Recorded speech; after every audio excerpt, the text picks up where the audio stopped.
You're all set to go. Go ahead. All right, here we are at Gettysburg, and this is probably the opening stages of the battle. Earlier, toward the end of June of 1863, Lee, the Army of Virginia, decides to launch an invasion of Pennsylvania. And the reason they're doing this is because the Confederates need an offensive victory. Throughout the war, they had been fighting a series of defensive campaigns. Though they have been successful holding off Union attacks into Virginia, they still realize you can't win a war fighting a defensive campaign alone. You have to have an offensive victory. They had tried two offenses earlier. They had tried an invasion of New Mexico that had been defeated by the Union, and also through poor planning. And they tried an invasion in 1862 into Maryland that had been defeated at the Battle of Antietam. Why invade the North? First of all,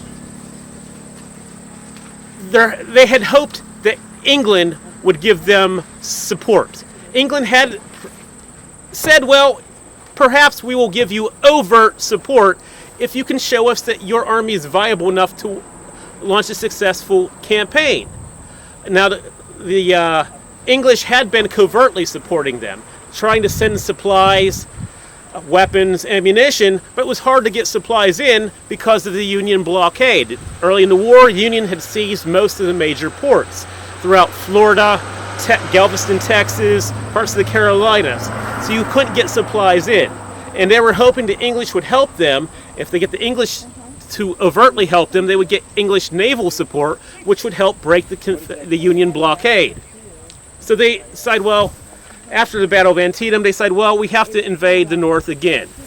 And he heads into Pennsylvania, hoping to possibly split Pennsylvania in two. He goes into Gettysburg. Gettysburg, first of all, is a good farm supply area. The Confederates need food, they need supplies. The battle had been going on for 2 years. Northern Virginia had been ravished by Union troops. So hopefully he was going to capture supplies, bring them back into Virginia. Hopefully he would get the attention, if they score a victory, hopefully they could get the attention of the English and other European countries to support them. And also he's hoping to get a negotiated end to the war. If he threatens Harrisburg, possibly D.C., the federal government would perhaps want to negotiate. And the Confederates know they cannot win the war this way, through a strategic victory. They realize that right now, in 1863, the only way they're going to win this war is through negotiated peace settlement. And they would hope that, well, at this peace settlement, they would still maintain the sovereignty of the Confederate States of America. So, Lee goes into Pennsylvania. He comes to this crossroads town, Gettysburg. Jeb Stuart, who's his cavalry commander, should have been here. He was his eyes and ears. The cavalry, their role is to keep track of enemy positions, to reconnoiter and scout out areas, so they can let the infantry know where the enemy is. Jubal Early is out riding around. He's into Chambersburg. He's capturing supply wagons. He's capturing horses. And he's also hoping to stir up anti-Union sentiment with people known as Copperheads. Copperheads were Southern sympathizers and anti-war supporters who were living in the North. So here he is. He comes in. They come into Gettysburg. Henry Heath, who's serving under Jubal Early. Well, Early comes down. Jubal Early's forces, like what is it, 3rd Division. They set up their headquarters in the Cashtown Tavern, and Henry Heath's unit is the spearhead of Early's units. Now, Heath had been told to not engage any Union troops.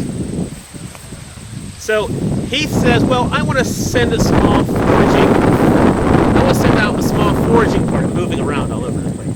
I want to send out a small foraging party into Gettysburg. That's his story. Really, what he wants to do, he had heard reports of Union troops. He thought they were state militia. What he wanted to do was fire a few rounds at the state militia and watch them run away, and then he could feel they can all laugh and, oh, look at them local boys running. What he didn't realize that these reports of troop movements that he had heard about were not local militia. They were federal cavalry under a guy named General John Buford. John Buford had served out in the West, and he understood the importance of A, dismounting your troops during a battle, and two, one thing about Buford that gave him an advantage, his troops were armed with the Spencer repeating carbine. Remember, at this time, most of the troops from Confederates and the Union were firing a smooth bore muzzle loading rifle. Okay, how you had to fire it, you'd load one round in, you have to ram it down in, have some put your powder in, put your ball in. A Spencer repeating rifle, you don't have to do that. You can load it 7 rounds into it, cock the lever action rifle, pull the hammer back, and fire 7 shots in a row. You could probably get 20 shots in a minute, which is a lot of firepower in that time. So Heath comes here. His troops think they're going to run into militia, and instead they find Union cavalry waiting for him. There's a small clash. Here's a rather interesting bit of information I have here, is that the first shots at 5:30 in the morning. A guy named Lieutenant Marcellus Jones from the 8th Illinois Cavalry is manning a picket, watching Confederate troops march down to Chambersburg Pike from Cashdown, approaching a bridge across Marsh Creek. And this is the bridge at Marsh Creek, right down this way. From his position, Manning, he's 700 feet away. He sees a mounted officer pull off to the side of the road to let the infantry pass. So this guy on a horse drives off to the side of the road, trying to let the Confederate infantry pass. And Jones takes a rifle from one of his troopers and fires at the officer. Then he withdraws as the Confederates are deployed a line of skirmishers. That's the first shot fired, 5:30 in the morning, by this Union cavalry officer. At 7 o'clock in the morning is when the battle starts. He sets up skirmishing lines, and they start exchanging fire with Buford's forward elements. Now, Lee did not want a battle here. The battle started by accident, by Heath disobeying his orders, sending troops into Gettysburg, and running into Buford's troops. And what happens is just like a domino effect. The shooting starts, and Buford was smart. He realized the advantage of the high ground. He saw Seminary Ridge. He realized that was a great place to put up a defensive position. He sets up his position. And we'll get to there. Now, we got this statue here. Let's take a look at the statue.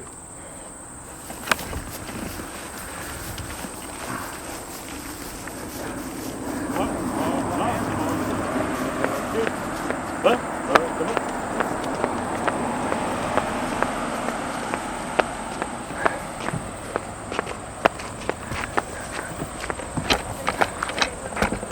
th New York Infantry, right here.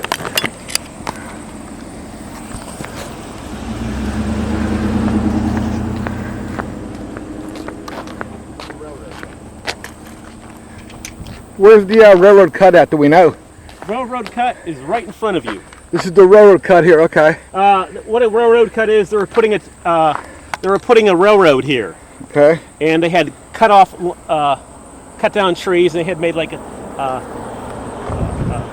trench where you're going to put the railroad. Right here they have a picture of it.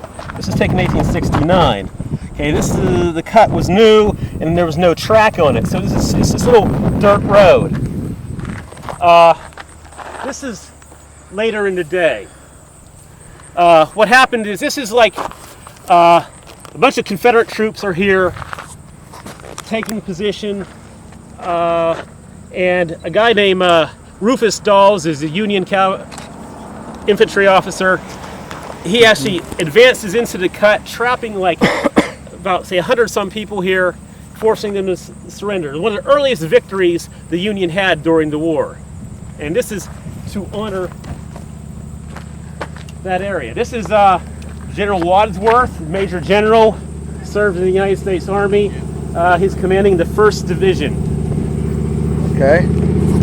All right. You're live. All right. This is we're standing at the place. This is where Iverson's forces with the 23rd North Carolina would have been here.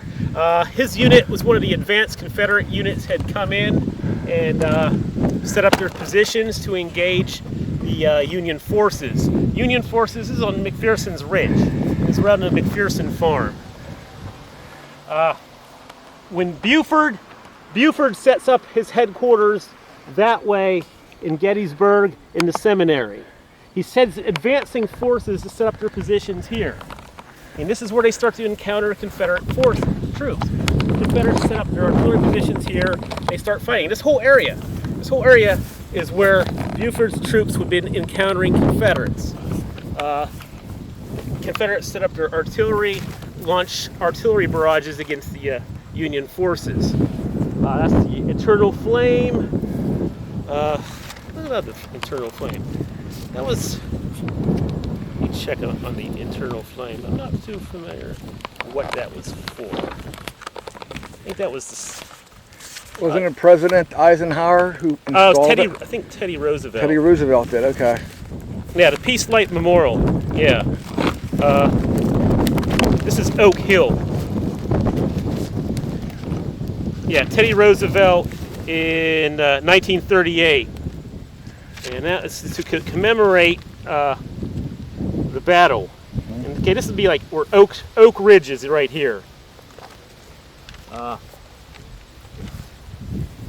Eternal Flame is a gas-operated lamp, if you will. It's to commemorate the Battle of Gettysburg, and he sets it up here because this is like where the opening part of the battle takes place. Under President Teddy Roosevelt, 1938, has that set up. Or 1938, he's dead by then. It was funded by Teddy Roosevelt, and it was set up in 1938. Yeah. All right. Oh, so we got the fighting going on down here, and we got the Confederate artillery up here. The audio, I lose you if you get. Okay. I lose you if you get far away. The wind, like I'm watching the meter here, like. Okay, we're doing good. Go ahead. Okay, let's turn. Can you turn the camera around? Turn the camera. Okay. Let me go next to you then. I can edit this out. So. Okay. We're gonna put it's on your foot. Okay. Go ahead. Okay. Start talking. Okay. Gettysburg's that way. The town of Gettysburg is that way, and I can't really see it from here, but that would be where Buford has his headquarters.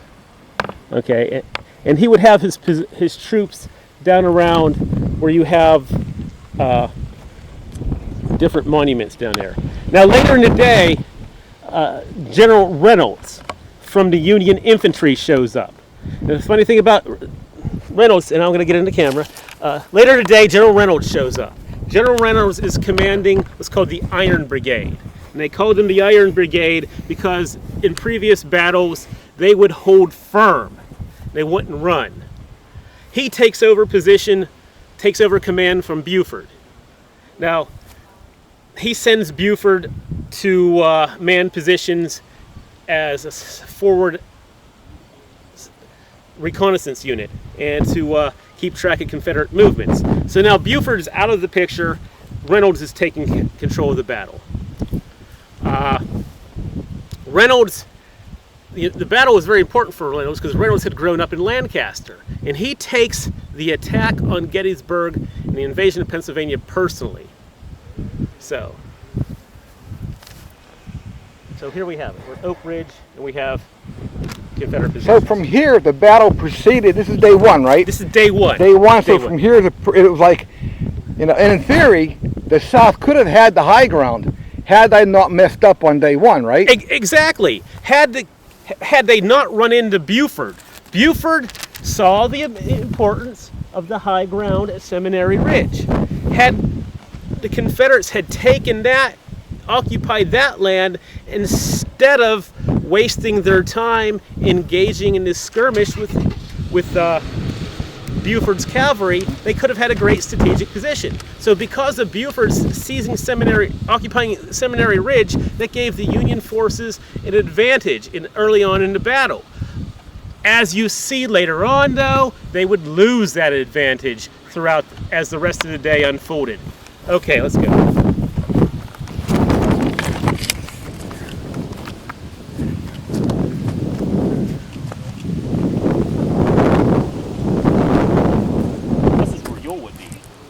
Okay. Size battery. Okay. 2 air guns.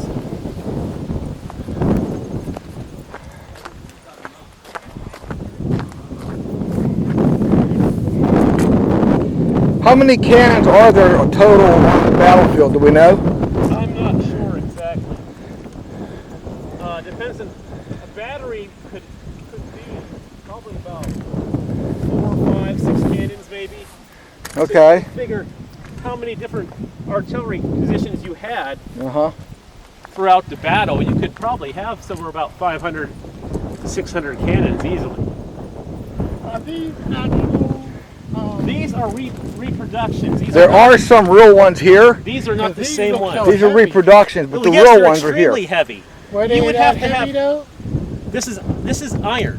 I know, but that's No, that's plastic, isn't it? Heavy. Fill though. that. Fill that. I mean, it's like a ton. It's a lot, Kelvin. You know how That's they a lot. transport this? Oh, You'd have to have like a team of something like 8 horses. yeah. Plus you had a crew of like 6 men.